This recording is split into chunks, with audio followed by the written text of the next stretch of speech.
ക്ഷീരവികസന മേഖലയ്ക്ക് 102.88 കോടി രൂപ വകയിരുത്തുന്നു.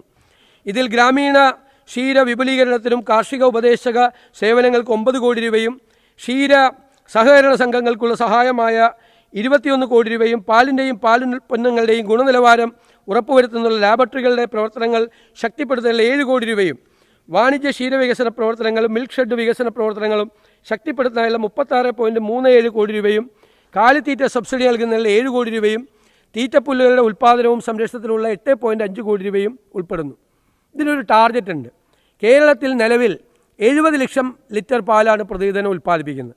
സംസ്ഥാനത്തിന് ആവശ്യം 86 ലക്ഷം ലിറ്റർ പാലിൻ്റെ ആവശ്യകതയുണ്ട്. അടുത്ത 3 വർഷത്തിനുള്ളിൽ പാലിൻ്റെ പ്രതിദിന ഉൽപ്പാദനം 1 കോടി ലിറ്ററാക്കി ഉയർത്താനും അധികമായി വരുന്ന പാൽ മൂല്യവർദ്ധിത ഉൽപ്പന്നങ്ങളാക്കി മാറ്റുന്നതിനുമാണ് സർക്കാർ ലക്ഷ്യമിടുന്നത്.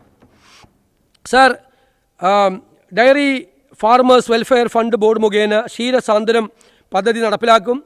തിരുവനന്തപുരം ജില്ലയിലെ നെട്ടുകാൽ തേരിയിൽ പുതിയ സംസ്ഥാന തീറ്റപ്പുൽ ഫാം മാതൃകാ ക്ഷീര യൂണിറ്റ് സ്ഥാപിക്കുന്നതിനും നടപടി കൊള്ളും.